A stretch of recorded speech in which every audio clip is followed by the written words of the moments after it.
Welcome to What are the Consequences of Sickness Presenteeism and Sickness Absence on Employee Health and Wellbeing? We're glad you're here. My name is Angie Hunt, Project Manager with the Work Wellness Disability Prevention Institute, and I'll be moderating the webinar today. This webinar is made possible through the support of the Community Gaming Grant Program through the BC Government, as well as donations and memberships to WWDPI. We thank our program partners, Payne BC Education Advisory Committee, and speakers who contribute to this webinar series. While we're waiting for others to join us, I'll go over a few technical points for the webinar. You should be able to hear the presentation through your computer speakers or through the conference call line if you dialed in. Please use the question box to submit any issues you may be experiencing and to ask any questions you have related to the presentation. We will collect questions submitted throughout the presentation and follow the presentation with the Q&A based on the questions submitted. Following the webinar, any questions not answered in the allotted time will be answered and distributed after the event. The presentation will be recorded and posted for free on our website within a week, along with the slides. You'll be emailed the direct links for all these items when they're available. As I mentioned, my name is Angie, and I'll be moderating the webinar and Q&A session. Our presenter today is Alison Collins. Alison Collins is a lecturer for the Centre for Organisational Health and Wellbeing at Lancaster University, UK. She earned her master's degree in occupational physiology and her doctoral degree from the University of Sheffield, UK. Alison's research interests center upon the implicit and explicit contracts employees have with their organization, workplace social support, home working, and sickness presenteeism. And now I'll hand it over to Alison.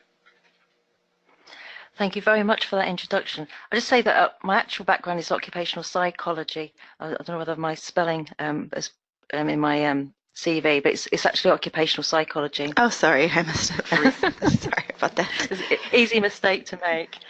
In this presentation, I'm going to cover how sickness presenteeism is defined and why people go to work while they're ill. And I'm then going to explore some of the studies that have looked at sickness presenteeism and what their results tell us about the consequences to the health and well-being of employees who do this. I'm then going to consider whether sickness presenteeism can be beneficial and look at the differences of voluntary versus involuntary sickness presenteeism. I'll then finish off with some suggestions for further research. There are two main definitions with presenteeism. The first definition emphasizes the economic consequences of people going to work with chronic health conditions such as arthritis, allergies, depression, anxiety, and so on, and through the productivity losses of their decreased on-the-job performance. And this research is mainly from a North American context. A second emphasis, which is mainly looked at by European researchers, and is the focus of this talk, is the phenomenon of people, despite complaints and ill health that should prompt rest and absence from work, still turning up at their jobs. And it looks at people who, it looks at the health consequences of employers who report sickness presenteeism. So I just want you to pause and just take a moment and think back to a time when you went to work when you really should have stayed at home to rest and to recuperate. And think of the reasons why you did that. Why did you go to work while ill?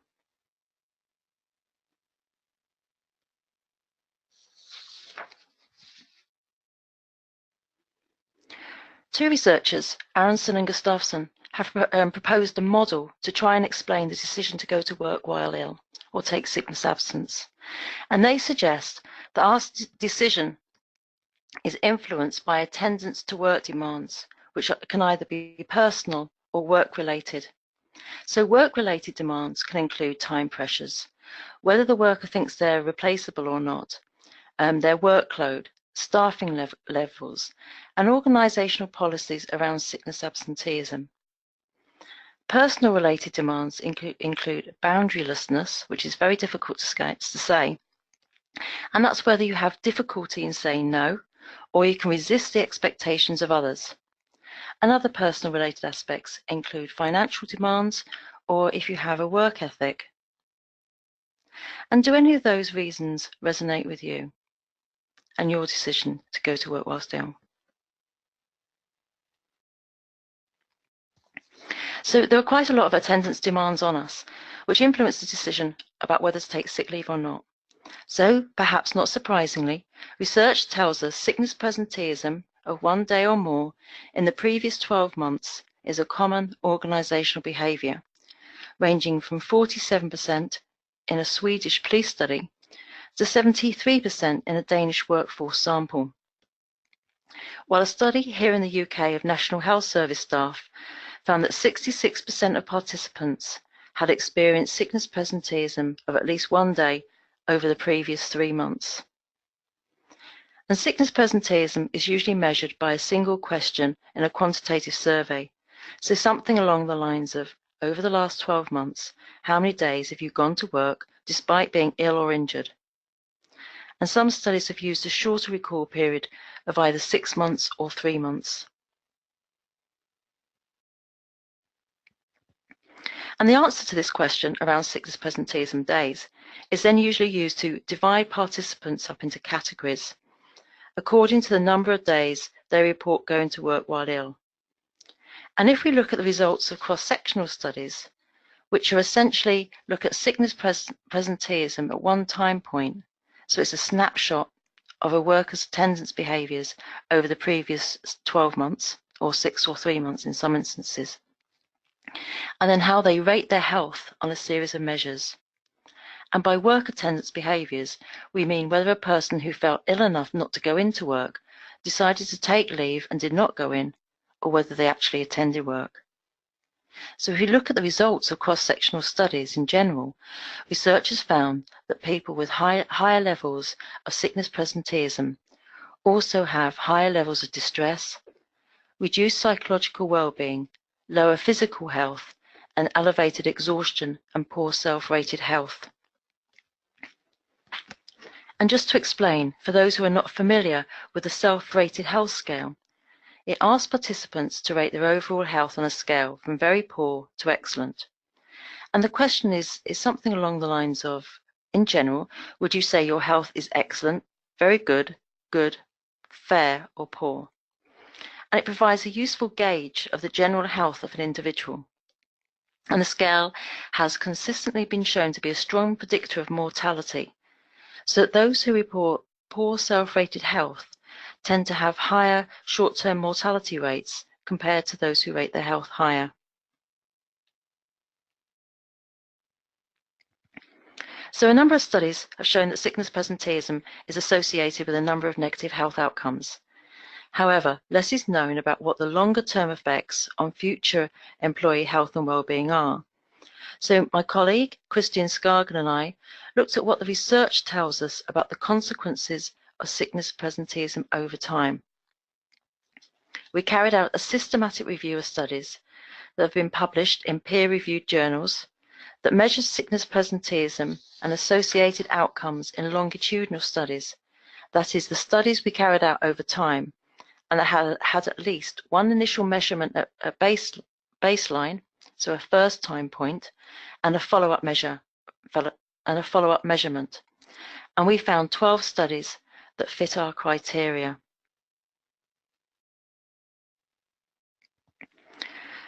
So what are the consequences of sickness presenteeism over time? All studies reviewed found an association between sickness presenteeism at baseline and an increased risk of a negative future health outcome, so no positive aspects. The studies found that people who reported 2 or more days of sickness presenteeism at the baseline measurement time had a greater risk of sickness absence at the follow-up time.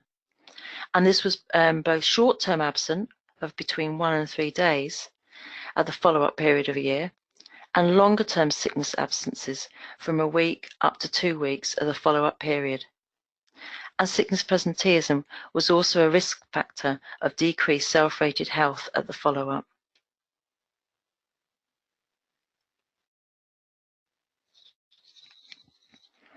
There was limited evidence to suggest sickness presenteeism may impact upon future physical health, although research by Gustafsson and Markland found that employees who had higher levels of sickness presenteeism, and also those workers with higher levels of both sickness presenteeism and sickness absence, so not only were they going to work while they're ill, but they also had quite a few days off sick, were more likely to have physical health complaints a year later. In terms of mental health, there was mixed evidence to suggest that sickness presenteeism may impact upon future mental health. So, for example, a study by Conway and colleagues found that 8 or more days of sickness presenteeism was associated with a 2.45-fold increased risk of depression at follow-up amongst non-depressed participants at baseline. So the participants at baseline did not have any sign of depression, but at the follow-up, there was a 2.45-fold increased risk of depression if they had 8 or more days sickness presenteeism. Another study found that 5 or more days of sickness presenteeism at baseline was associated with future lower mental well-being. However, other studies didn't find an association between sickness presenteeism and mental health. And for example, a study by Liu and colleagues, although they found an association with sickness presenteeism 2 months later at follow-up, they didn't find it at 3 months follow-up. And my colleagues and I carried out a longitudinal study in 2017, and so wasn't part of the systematic review. And we found that those workers who reported sickness presenteeism in the previous 3 months showed reduced psychological well-being at the time, but not at the 12-month follow-up.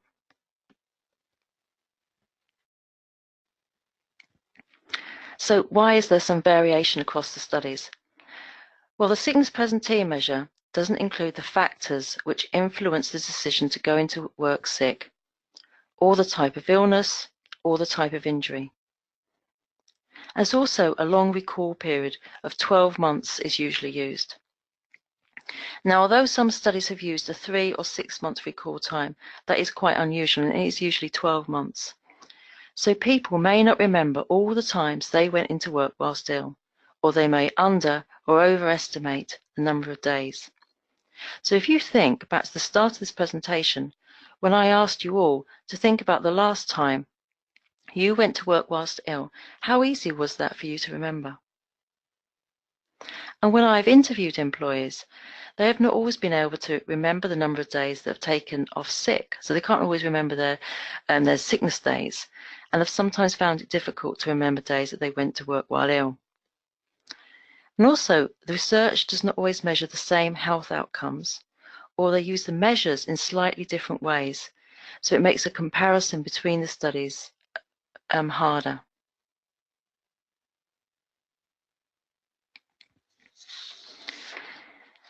And also, the working population tends to be quite healthy.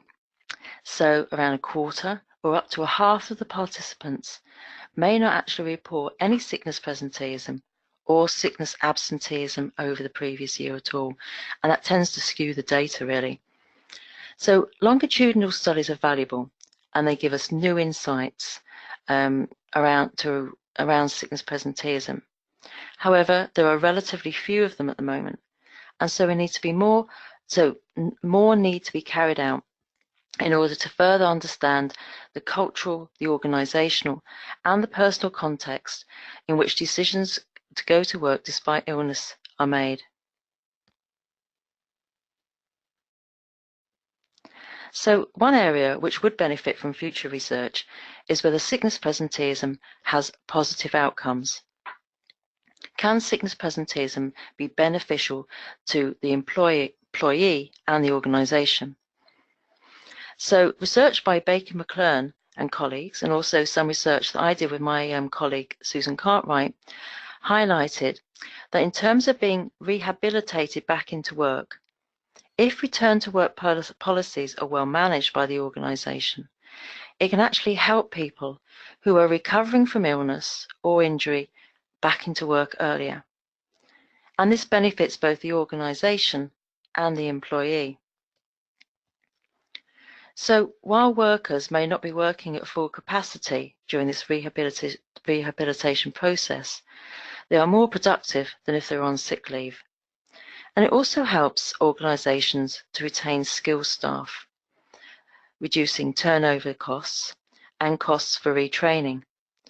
And by being supportive of their employees, it also promotes staff loyalty.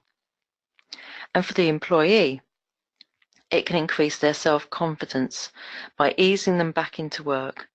And it can also benefit them financially by coming back to work earlier.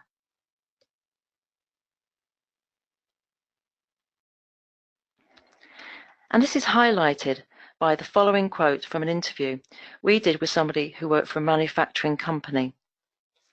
And they wanted to return to work because they missed the interaction of the job. And also they were concerned that they would be out of touch with work once they returned.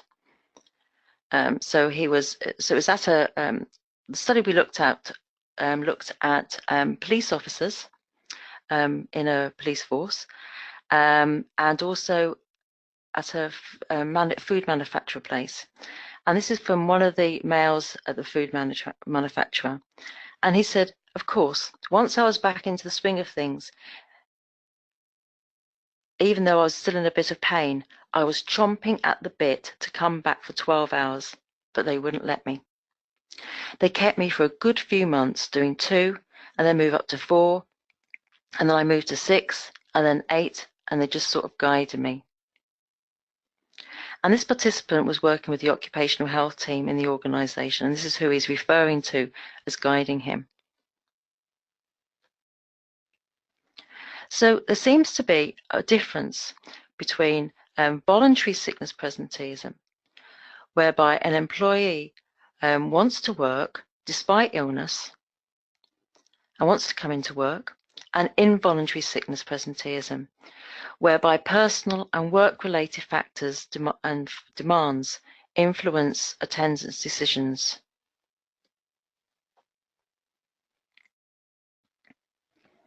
So my colleague Paula Holland and I looked at workers with rheumatoid arthritis, which is a chronic condition. And Paula conducted in-depth interviews with 9 females and 2 males in order to explore the employment experience of participants since they got a diagnosis of rheumatoid arthritis. So 9 of the participants were still employed at the time of the interview. 4 were working full-time and 5 working part-time, while 2 had left employment since their diagnosis. And all the participants were of working age, and they were aged between 32 and 58 years old.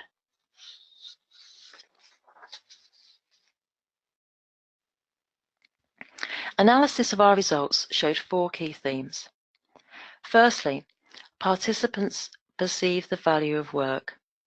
Because the participants were of working age, and therefore being employed is largely the norm, work was highly valued, and the participants expressed a need to work.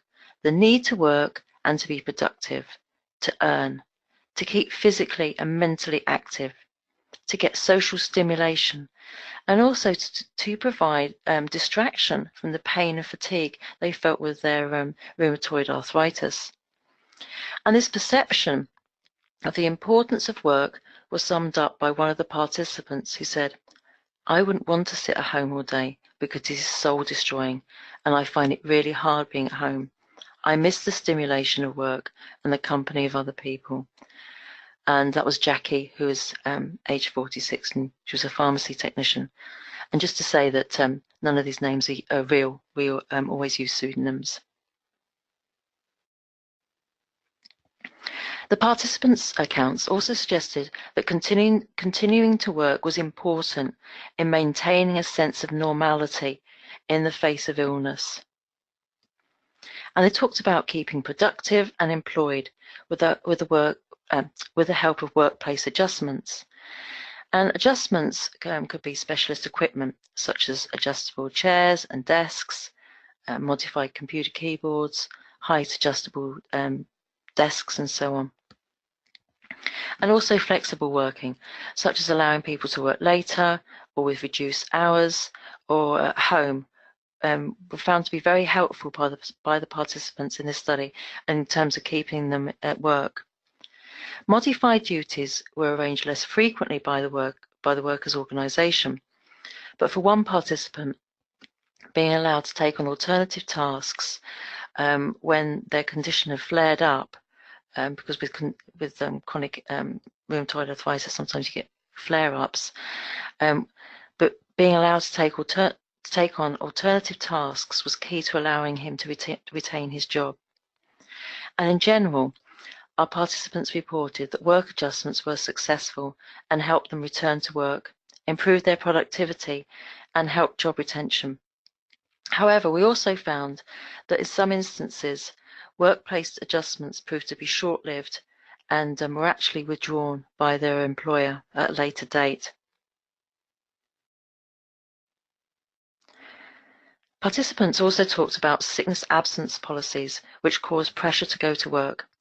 So although they often voluntarily went into work, while still, as part of their coping with their condition, they also talked about times when working while ill occurred involuntary, because they were worried about the consequences of taking leave. And quite often, I don't know whether you have this over in your country where you are, but over here in the UK, quite often they often call and talk about trigger points with sickness presenteeism. So if you're off for one day sick and then you come back to work, and then you're off at another point with 1 or 2 days off sick, these are trigger points. And so it's actually the number of times over the year that you have you've taken time off. Whereas you could get into, so if you had 6 or 7 different days at different time points off sick during the year, that would actually count against you more than having 5 days off in one time point. And with people that we've interviewed, this has been a major issue that they've had because of these trigger points. And in terms of the participants we talked to with the rheumatoid arthritis, a major issue was that their condition of rheumatoid arthritis have fluctuating symptoms. And so sometimes they would flare up and sometimes they wouldn't be able to work. And they had some days that were better than others. And this caused them greater anxiety about having to take time off. And sometimes it was the organisation's sickness absence policies, or indeed the line manager's interpretation of it.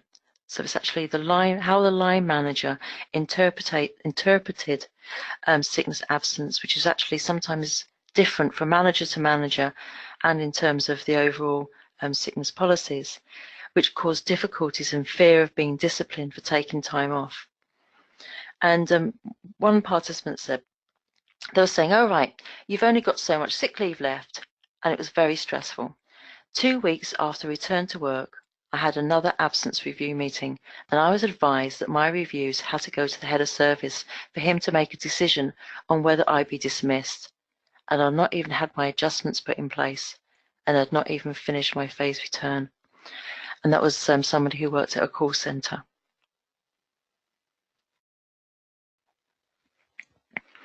So overall, our study found that for individuals with long-term conditions who wish to remain in work, organisational practices such as workplace adjustments can facilitate, can help voluntary sickness presenteeism, and thereby promote work retention and reduce sickness absence. So there are occasions when going to work while ill can be beneficial for the workers themselves as well as the organisation.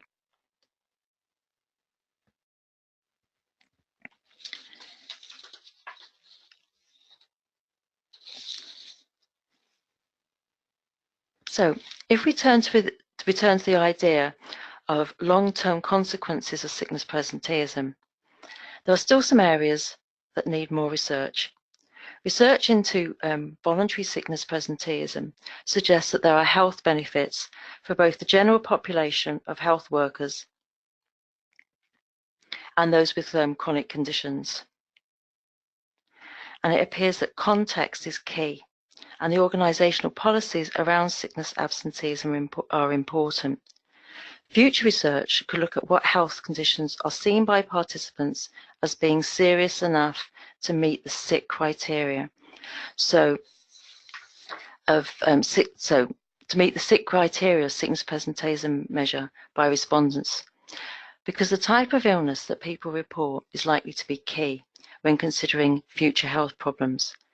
Because intuitively, if someone reports several days of sickness presenteeism because of a cold or maybe a flu symptoms, or even if they've broken their leg, they are unlikely to have the same health risks as someone with, for example, cardiovascular disease. And so future studies could also ask people what their experience of sickness presenteeism are, if they have a chronic condition and when they have an acute illness, such as the flu or a cold. And a number of studies have highlighted the importance of organisational culture, for example, sickness absence and return to work policies. And at the moment, we don't know how organisational culture influences the decisions around sickness presenteeism, which ultimately impact upon subsequent future health. So additional research could look at how work adjustments, the flexibility of working arrangements and modified duties can help people or hinder people who go to work. So for the study that we looked at with chronic health conditions, what we found was that, as I said before, that flexible working arrangements and modified duties were actually withdrawn. And sometimes these were modified duties were discussed with HR and had been agreed at a higher level. But when the people came to work with their department, the line managers, not all of the line managers liked these adjustments, and they didn't like working with them, and so they could actually make life quite difficult for people to return to work. And actually what we found was it actually came down to whether people had whether line managers had a knowledge of the condition. So those managers who appear to have a bit more of a knowledge of rheumatoid arthritis, either because a relative had it or because they had experience of it themselves, they were likely to be more sympathetic and more helpful than those managers who didn't seem to know as much about it. We also found that work colleagues and how they supported the person with chronic health conditions also made a difference. So what we found was that in one of our participants, they were allowed to homework. They were allowed to work from home, and they were given a laptop, and they continued to work at home. But after around about, we had a follow-up email exchange with them, to catch up with them and find out what they were doing in the 6 months. And the participant reported that the home working arrangements had been withdrawn, and she put this down to co-workers' jealousy. So, and apparently, and this is her idea of it was down to co-workers' jealousy, because the comments had been made, complaints had been put into her line manager that, why should she be able to work from home when other people weren't? And so instead of allowing home working to be, widely adopted, what they decided was that they would take the home working of her. And so her manager was also pressurizing her to increase her working hours and to keep in the office. But at the same time, the desk that she was using had been moved to an area of the office which was actually inaccessible for her wheelchair. And she took all of these as she construed all of these as signs that her employers actually wanted her to resign. Another participant had actually negotiated reduced hours and also modified duties so she couldn't carry heavy things. And after a while, Charlotte's manager was pressurizing her to increase her hours again after she'd agreed to reduce them because she'd had wrist surgery. And even though she was struggling with lifting, she wasn't offered lighter nursing duties because she was a nurse. And again, like the first participant, she concluded that her employers wanted her to leave. She was told to use her sick leave as thinking time to reflect on her future, and so she took early retirement. So these are some of the instances that people talk about, which is why I find qualitative research so interesting, because you actually find out the lived experiences of people with such chronic health conditions and how they actually cope in the workplace. So another thing for another area for research is, what about those people who have higher levels of both sickness absence and sickness presenteeism? And these are likely to be people who are, quite ill really, because they've got, not only have they've got high levels of sickness absence, so they've taken a time off work, but they've also probably been pressurized by workplace policies or their personal demands or work demands to actually go into work while sick. And only 2 of the longitudinal studies have looked at the combination of sickness absence and sickness presenteeism and the interplay between those. And again, intuitively, it seems likely that workers with both high sickness absence and sickness presenteeism will have greater negative health outcomes than those who have just sickness absence or sickness presenteeism. And it appears likely that those workers with both sickness absence and sickness presenteeism somehow compromise their recovery. It eats into their recuperation time, perhaps, and this presents in future impaired health. So it may be that any recuperative effect of taking time off while ill may actually be cancelled out by having to do sickness presenteeism at a later time.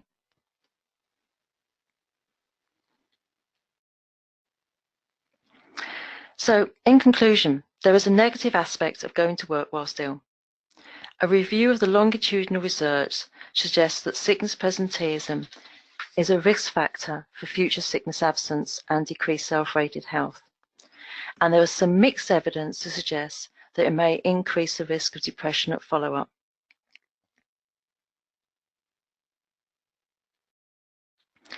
However, sickness presenteeism can be good for employee health and well-being if it is voluntary, and people want to work despite illness, but they need to be supported by organisational policies and practices. And thank you for listening, and it'd be great to have your thoughts and questions. Thank you. And to our audience, if you have any questions at this time, please enter them into the question box on the GoToWebinar panel, and we can ask them out loud to Allison. Some questions that you came in, and you might have touched on this, but is working from home while sick counted as sickness presenteeism? Oh, that's an interesting one. That's an interesting one. I think it all depends on the context as well.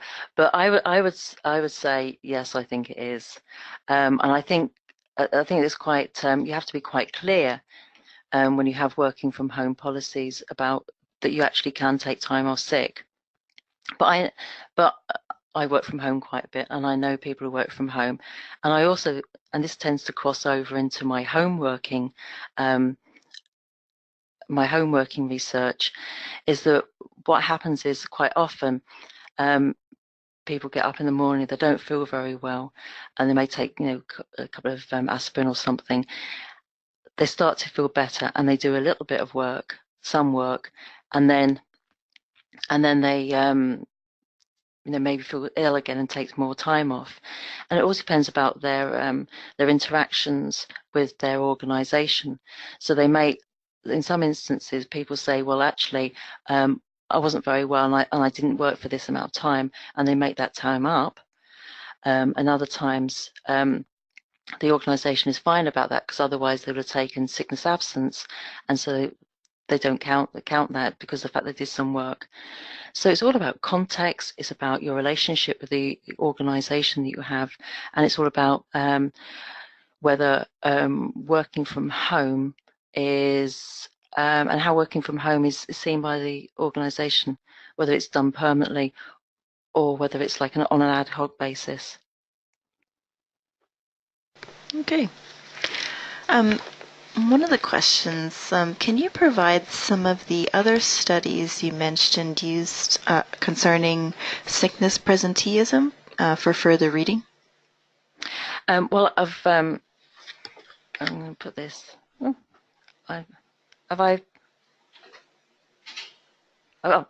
The references Great. that I've drawn upon and also used. There's also another Maraglia and Johns. They did a meta-analysis of the correlates of presenteeism. So it's a meta-analysis, so it's a systematic review, but they looked at different things than we did.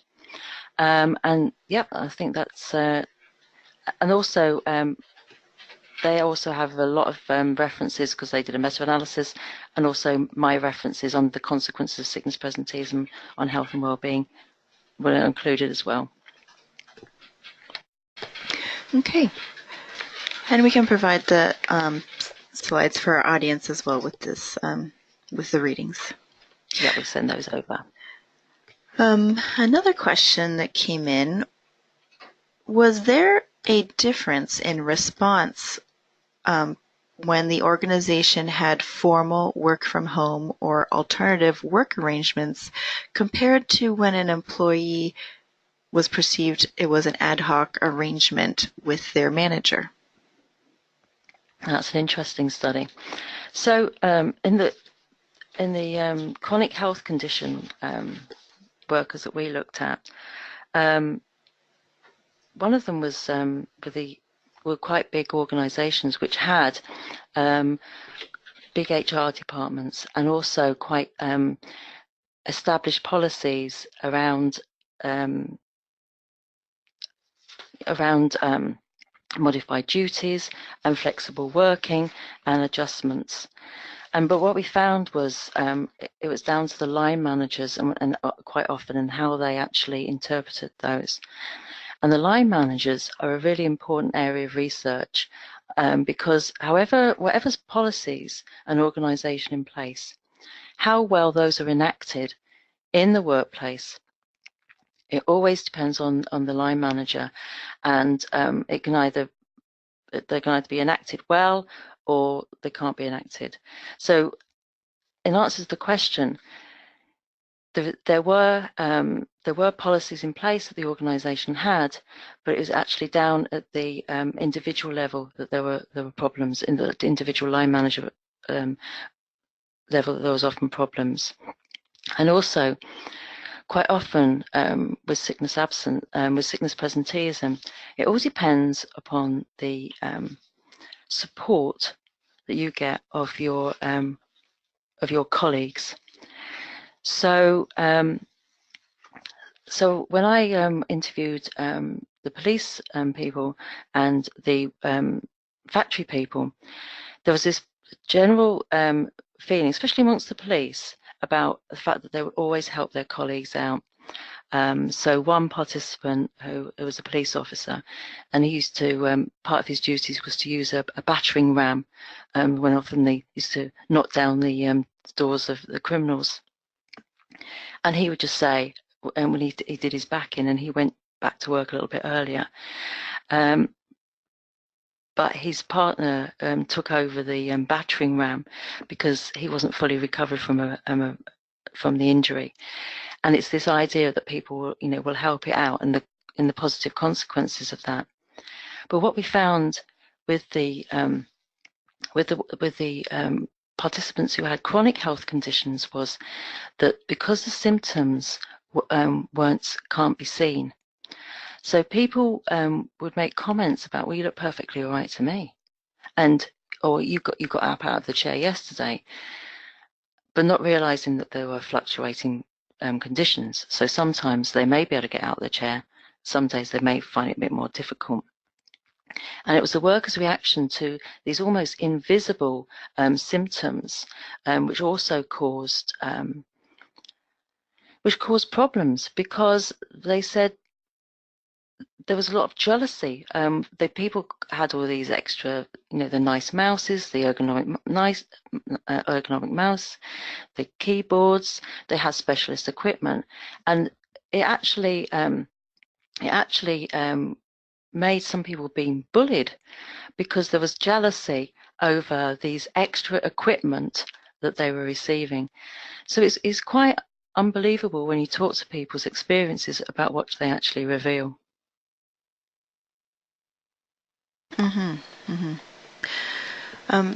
Another question is, do you have any, or was there a report on the demographic data for presenteeism? For instance, what is the age of the worker who's more likely to return to work, or that sort? I'm not. I don't remember what that is actually. I don't think people have actually. Well, people may have actually looked at this in terms of age, but I'm sorry, I can't think of what that answer is at the moment. No problem.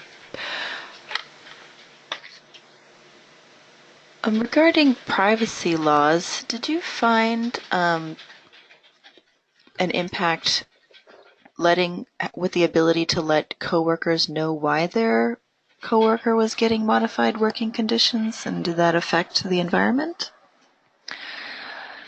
I think, yeah. I mean, I think people didn't know what people had, and there is problems around discussing obviously people's illnesses with their colleagues.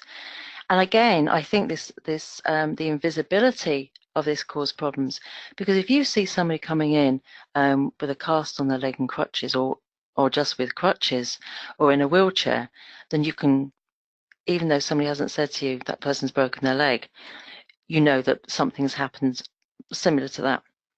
But because I think these symptoms were invisible, they didn't actually believe that the person had a chronic condition. And sometimes I think that they may have told their colleagues that they had a chronic condition. Sometimes they didn't want to tell their colleagues that they had a work condition. But the fact that they were seen to be fairly healthy, they looked fairly healthy, was seen as problematic in terms of how they were dealt with. Okay. I think that's all our questions for now. Dr. Collins, is there something you'd like to add? Is there anything you'd like to add following your presentation? Well, I think it would be very useful to talk a bit more amongst and ask for the feedback from people and about some of the decisions that they took when they worked from ill, and can people actually remember the last time that they went to work while ill? So think about, is that something that is easily answered? And secondly, do the reasons why that our research says that people go to work, do they actually resonate with people out there as some of the reasons that they've used when they have gone to work while ill? Definitely. And thank you so much for your presentation today. Thank you very much.